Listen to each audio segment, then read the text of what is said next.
Alors que la dépendance de la société à la technologie s'accroît, les entreprises sont de plus en plus exposées à de nouveaux risques. Rançongiciel, fuite de données, autant de facteurs qui peuvent considérablement impacter leur activité et avoir des répercussions aussi bien financières, juridiques que réputationnelles. Les méthodes des hackers sont de plus en plus trompeuses. Dans ce numéro d'Espace Digit, nous recevons des techniques en matière de cybersécurité pour être des hommes avisés pour faire face à ces risques.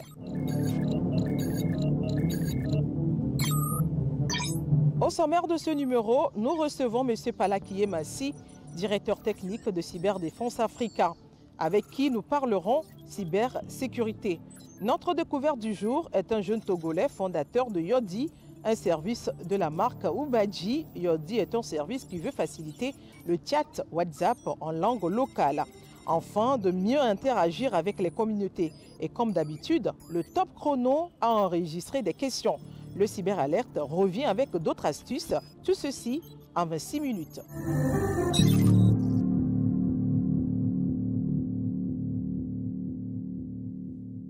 Bonjour, Monsieur Malakié Massi. Bonjour. Alors, vous êtes le directeur technique de Cyberdéfense Africa. Aujourd'hui, nous allons parler cybersécurité. Alors, bienvenue dans le Salon Digit. Merci.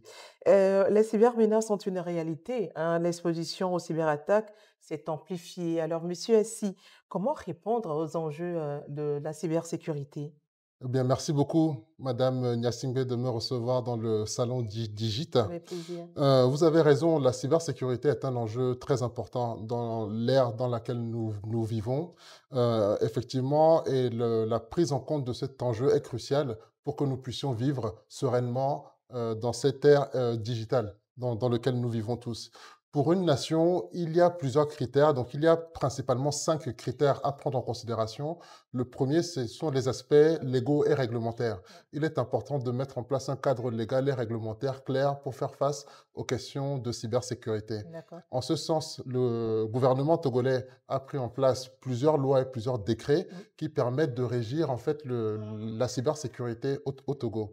En premier lieu, il y a la loi sur la cybersécurité, la lutte contre la cybercriminalité. C'est dans ce document que vous allez retrouver que s'infiltrer dans un système sans autorisation, c'est interdit, c'est illégal. Diffuser des images pornographiques ou pédopornographiques par le biais par un moyen digital, c'est illégal au Togo. Ça peut faire l'objet de peines ou de peines de prison ou d'amende. Donc voilà, donc il y a un cadre légal et réglementaire qui régit en fait la cybersécurité au Togo. Donc au-delà de la loi sur la cybersécurité, la lutte contre la cybercriminalité, nous avons aussi évidemment la loi sur la protection des données à caractère personnel. Nous avons aussi un décret très important qui définit ce qu'on appelle une infrastructure critique, un opérateur de services essentiels, OSE.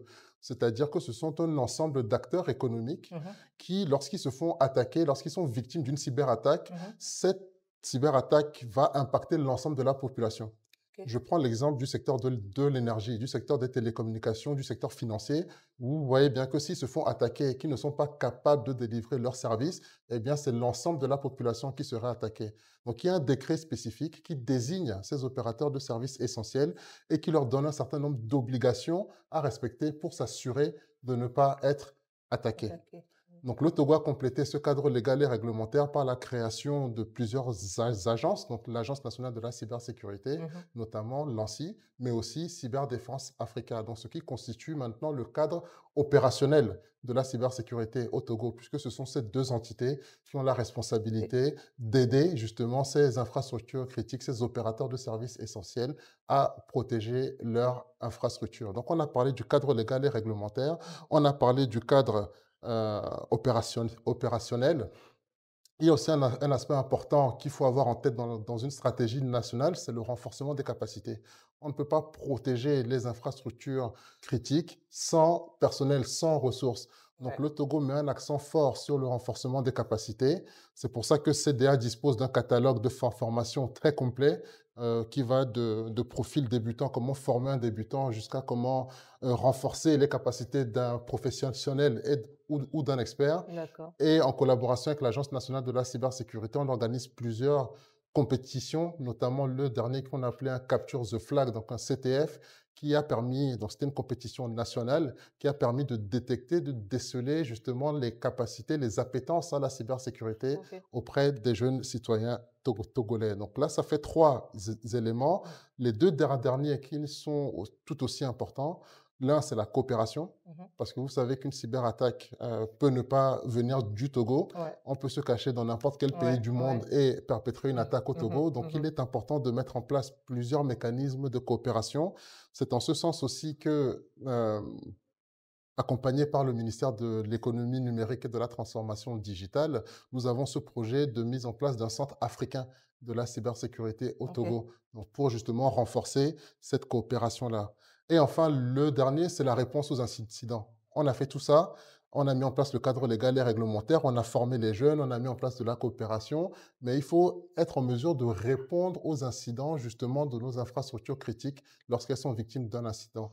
Donc, c'est en ça que le Togo a mis en place un CERT, un Computer Emergency Response Team, donc que OK. c'est Cyberdéfense Africa opère. Et cette équipe a le rôle justement de pouvoir répondre aux incidents lorsque n'importe quel citoyen au Togo ou n'importe quelle infrastructure critique est impactée par un incident cyber. Donc, voici les 5 points clés qui permettent au Togo d'avoir justement une stratégie complète de cybersécurité. OK. Est-ce que toutes ces dispositions que vous venez de citer, est-ce qu'on peut les qualifier de pare-feu? Les pare-feux, ce sont des technologies. D'accord? Ce sont des outils qui sont utilisés pour justement protéger les systèmes d'information. Mais aujourd'hui, les attaques sont devenues tellement sophistiquées que les pare-feux ne sont plus, euh, je ne vais pas dire qu'ils sont inutiles, mais ils ne permettent plus de répondre justement à ces attaques très avancées, très sophistiquées que les hackers arrivent à mettre en place. Donc vraiment, il faut réfléchir à la cybersécurité en dehors de la technologie. Il faut voir toute la partie gouvernance. Donc, OK. comment je pilote ma cybersécurité en interne. Ce n'est pas qu'une question de technologie, c'est aussi une question justement de sensibilisation du personnel. Comment je m'assure que mes employés, mes collègues savent qu'il ne faut pas cliquer sur un lien lorsqu'ils ne connaissent pas l'origine du lien. Même dans un Ouais, groupe WhatsApp ou autre, c'est pas parce que je reçois une vidéo que je suis obligé de l'ouvrir. c'est ça. Comment adopter les bonnes pratiques de cybersécurité. Donc, ça, c'est le volet formation. Comment je communique lorsque je suis victime d'une cyberattaque. Donc, vous voyez qu'il y a une partie aussi de communication. Mmh. Il y a Mmh. toute une partie juridique et légale en tant qu'entreprise. Comment je signe mes contrats, les partenaires qui viennent m'installer des solutions, comment je m'assure que ces solutions sont sécurisées. Donc, il faut sortir du prisme où on pense que la cybersécurité, ce ne sont que des questions techniques. Non, ça va au-delà de ça. La technique, c'est bien. Il faut des firewalls, des pare-feux, il faut des antivirus, il faut Mmh. plusieurs solutions, c'est vrai.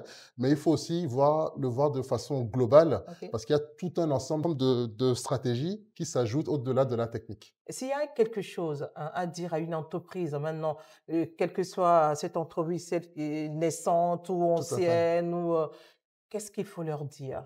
Ce qu'il faut avoir en tête, c'est que on ne protège pas un opérateur de télécommunications comme on protège une banque, comme on protège un fournisseur d'énergie, par OK. exemple. Chaque entreprise définit sa stratégie de protection par rapport à ces données qui lui sont importantes OK. et comment ces données doivent transiter au sein de son système d'information, comment ces données doivent entrer et sortir du système d'information et être partagées par l'ensemble des collaborateurs. OK. Donc, chaque entreprise est unique, c'est ce qui fait sa force. Ouais. Et donc, chaque posture de cybersécurité doit être aussi adaptée à l'unicité de cette entreprise-là. Mmh. Et il faut savoir que dans le monde des attaquants, il y a aussi des spécialités. Mmh. Il y a des hackers qui sont spécialistes pour attaquer le monde de la finance. Il y a des hackers qui sont spécialistes pour attaquer le monde de l'énergie. Ah d'accord. Donc, quand on est opérateur de l'énergie, il est important de connaître qui en veut à mon système d'information, qui en veut à mes données, pour OK. savoir comment je me protège contre ces hackers-là.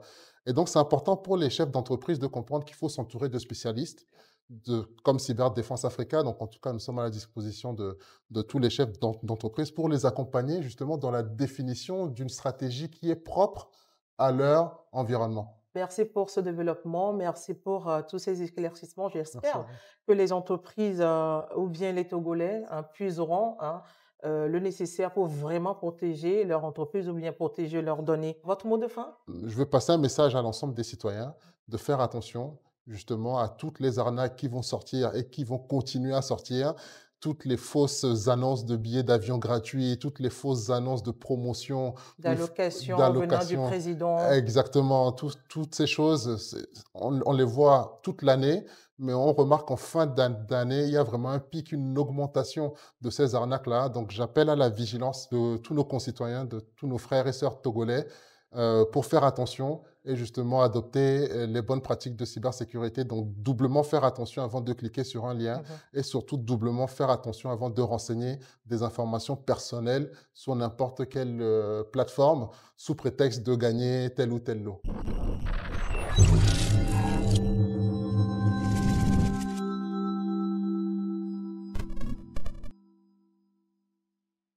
La start-up de ce numéro est aussi brillante que la précédente. Aujourd'hui, nous recevons Justin Bakoubolo. C'est un jeune Togolais qui s'est donné pour mission de créer à partir de l'intelligence artificielle un service à même de permettre à la population de chatter et notamment via WhatsApp en langue nationale. Désormais, oui, c'est possible de traduire le français en langue EV et ça s'appelle Yodi. Justin, bonjour. Bonjour, Comment allez-vous? je vais bien, merci. Avant même que vous nous reveliez le mystère qui se cache derrière Yodi, cette plateforme-là qui permet aujourd'hui, ou bien qui va permettre de s'échanger les messages à travers les langues locales, c'est-à-dire du français en évé. Je vous propose de suivre avec moi ce reportage. Le continent africain, riche de sa diversité culturelle, est le berceau d'une mosaïque de peuples de cultures qui s'expriment à travers une incroyable variété de langues et de dialectes. Avec plus de 1500 langues, l'Afrique abrite des trésors linguistiques tels que le Swahili, le Haoussa, le Yoruba, le Peul et l'Evé. Parlons justement de l'Evé, cette langue de l'Afrique de l'Ouest utilisée par plus de 20 millions de personnes sous différentes variantes. Comment cette langue pourrait-elle s'intégrer dans les nouvelles technologies, notamment à travers les applications de chat? C'est le défi Kumbaji. Une marque togolaise s'efforce de relever avec la création d'un service de traduction innovant. Yodi, le nom de ce service, ambition de révolutionner la communication au sein de la communauté EV. Grâce à ses fonctionnalités comparables à celles offertes par ChatGPT, Yodi permettra de traduire avec simplicité et précision des textes ou des messages vocaux du français vers l'EV. Déjà adopté par ses premiers utilisateurs, Yodi prépare activement son envol pour conquérir un public plus large et marquer un tournant dans l'utilisation des langues africaines à l'ère numérique. Nous venons de suivre ensemble ce reportage qui retrace un peu l'historique de Yodi. Mais dites-nous, quel est ce mystère qui se cache derrière ce service? Donc aujourd'hui, ce que je peux dire, c'est que Yodi, c'est une intelligence artificielle, donc ce qu'on appelle un système de reconnaissance et de synthèse vocale, mais surtout un modèle de langue. Ok. Et concrètement, ce qui se cache derrière, c'est de la donnée. Donc des enregistrements qu'on a collectés et qui nous ont permis en fait de mettre en place ce nouveau modèle d'intelligence artificielle. Alors, comment ça marche?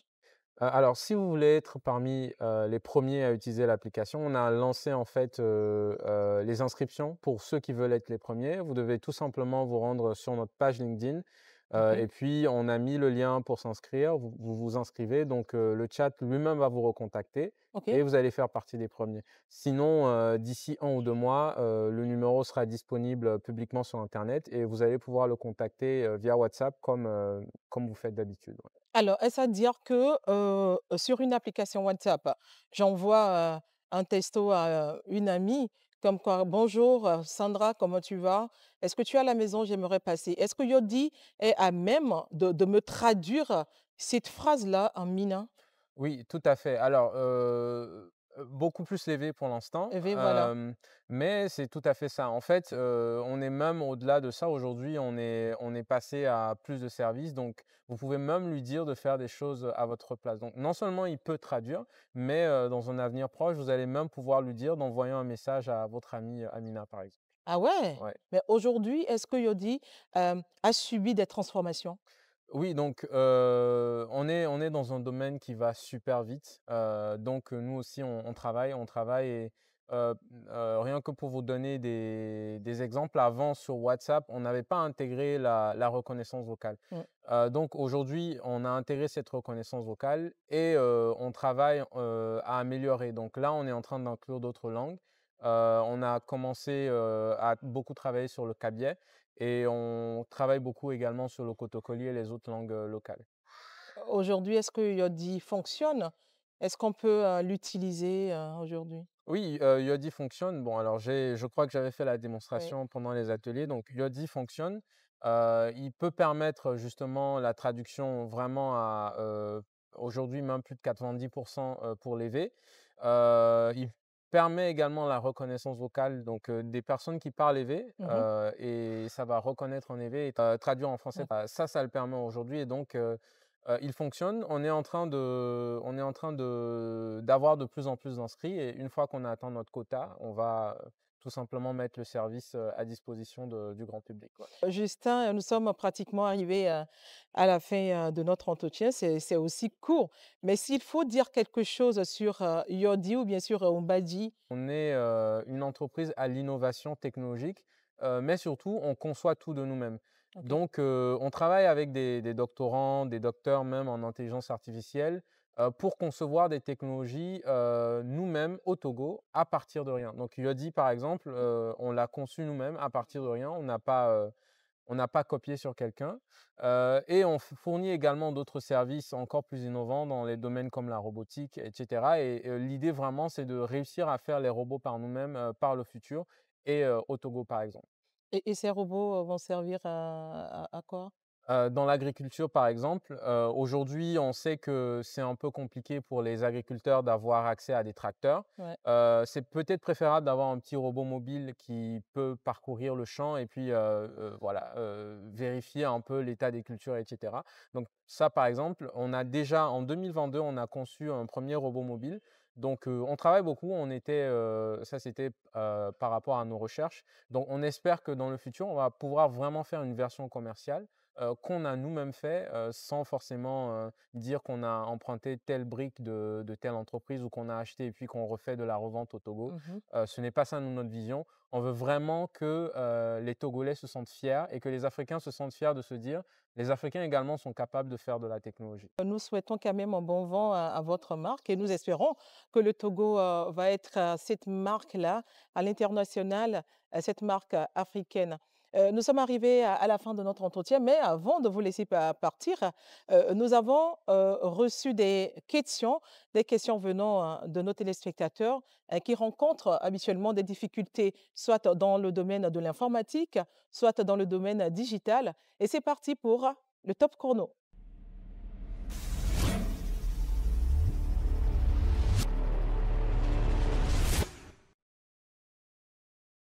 Moi, c'est merveille.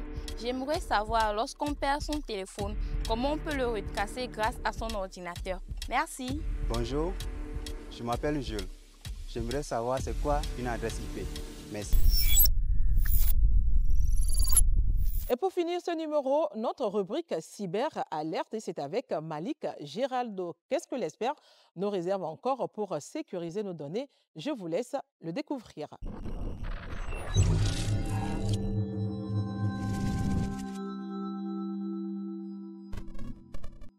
Aujourd'hui, dans notre rubrique Cyber Alerte, nous allons parler des réseaux Wi-Fi. Un mot qui est très connu par chacun d'entre nous.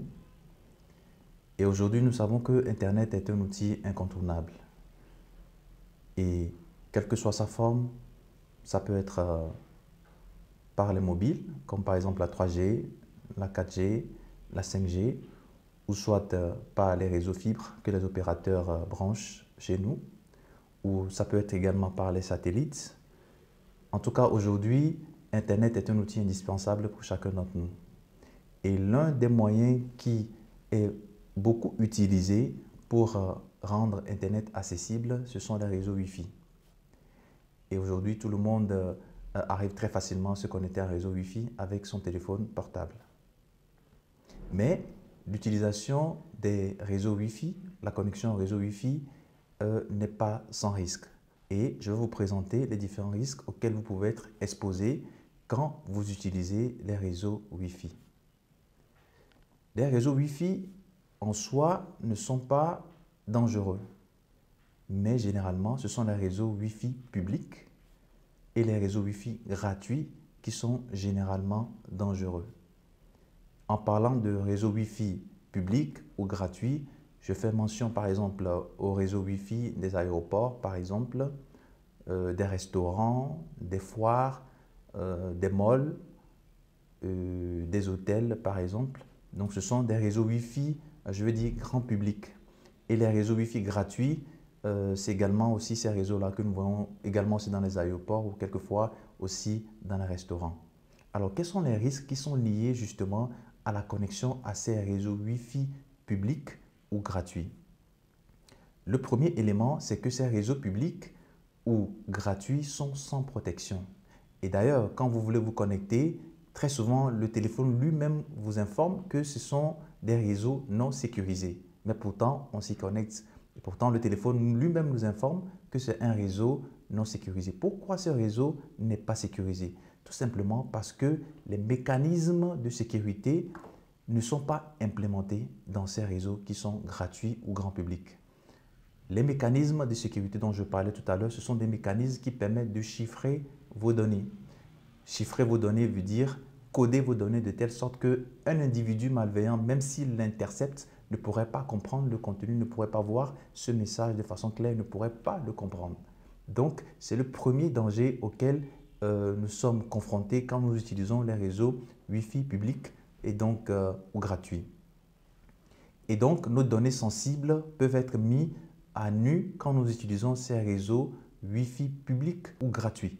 Le deuxième risque, c'est que les cyberattaquants eux-mêmes, ils créent des réseaux Wi-Fi gratuits parce que tout simplement, ils savent que nous aimons tout ce qui est gratuit.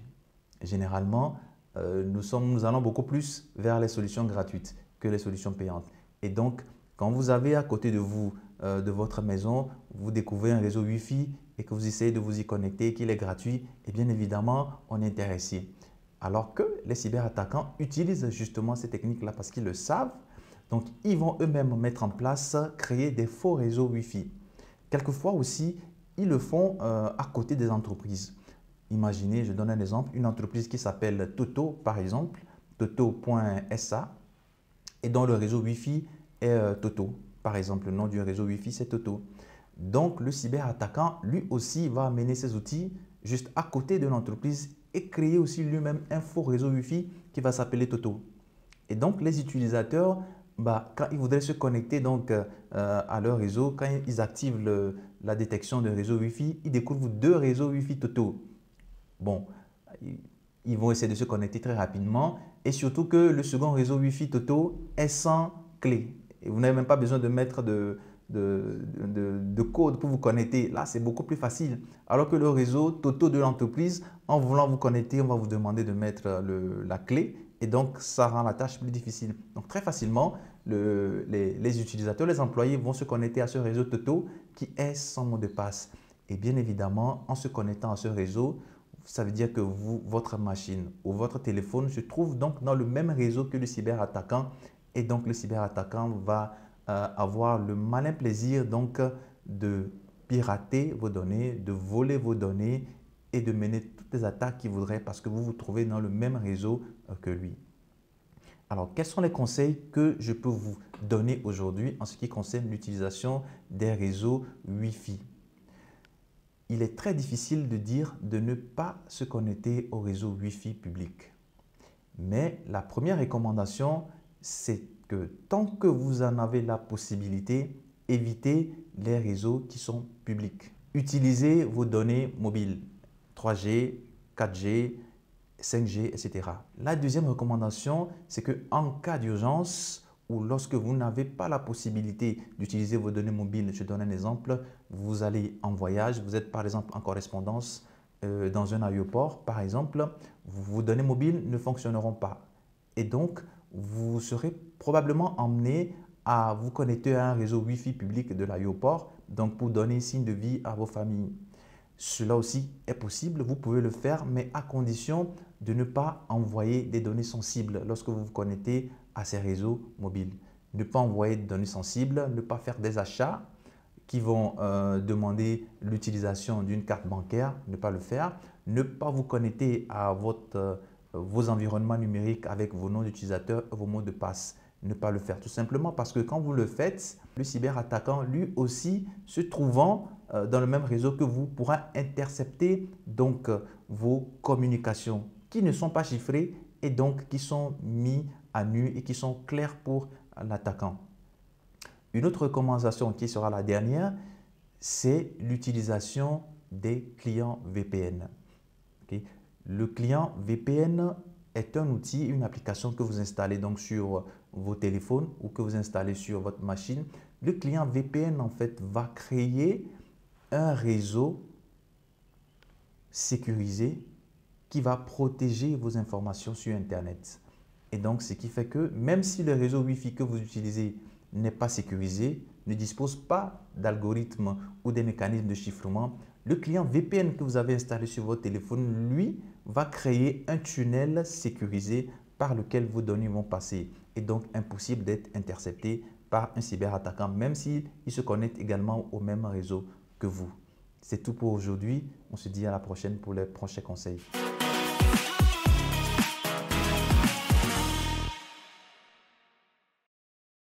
C'est fini pour Espace Digit de cette semaine. Je vous retrouve dans le prochain numéro. À très bientôt.